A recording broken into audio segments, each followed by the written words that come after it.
Junto con Booksmart, para mí Good Boys fue una de las mejores comedias que nos regaló el 2019. Estuve mucho tiempo tratando de encontrar a alguien que me diera pelota y finalmente di, por otras casualidades de la vida, por otra nota con el director de fotografía de esta gran comedia protagonizada por niños pero pensada completamente para adultos, y justamente de eso hablamos, de cómo fue explicarles cuánto sabían, cuánto entendían los niños, porque por ejemplo tenemos a un chiquito llamado Jacob Tremblay, que muchos de ustedes lo tienen por una película súper dramática como Room, que acá la descose insultando a diestra y siniestra. Todo esto en este informe sobre Good Boys. We now return to Mira Akien and Contre with our latest interview. You know, working with Jacob, you know, who, as you say, had a more of a dramatic history in acting, and watching him and Keith and Brady all kind of, you know, I mean, they're 11 years old, so a lot of the jokes went over their head, but you could see them kind of like working it out a little bit. Like, I think I know what this means.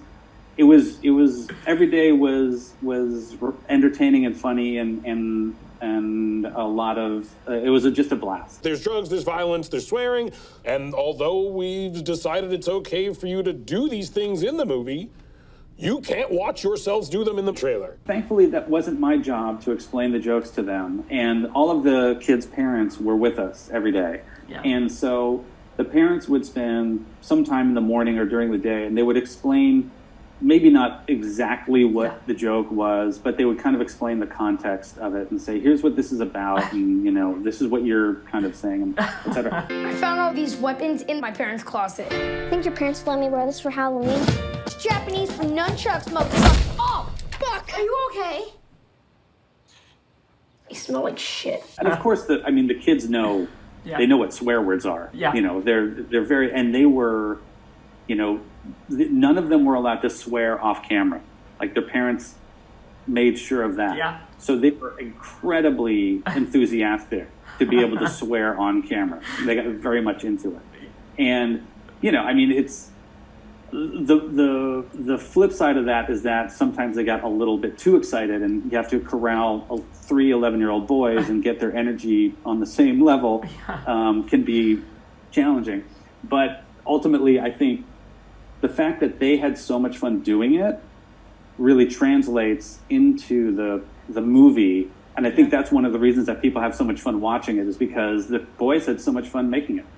You do not want to go to Soren's party not knowing how to kiss. We could spy on my neighbor. She's a total nymphomaniac. Hey, Stranger Things, go fuck yourself!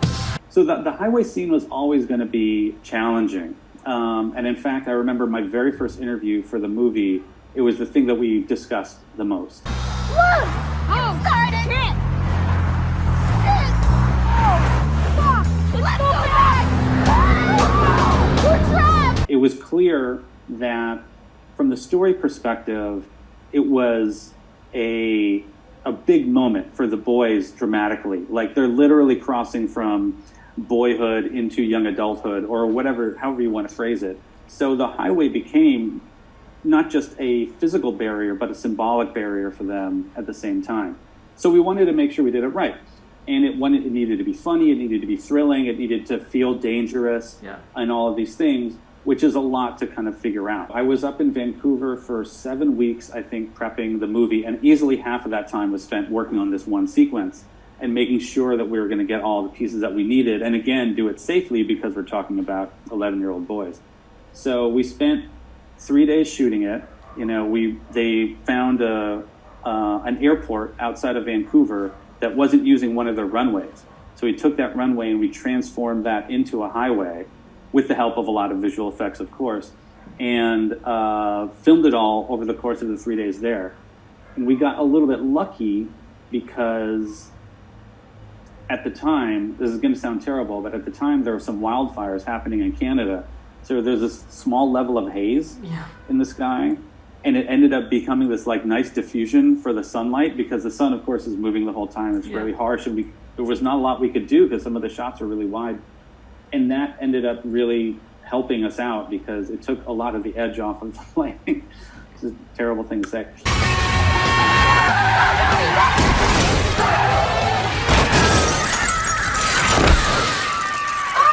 And then as far as the doll, you know, the doll was, there were a lot of other things that in previous versions of the script that had kind of happened. And then the doll ended up being kind of like the joke that called back to to Stephen Merchant, who came and bought it.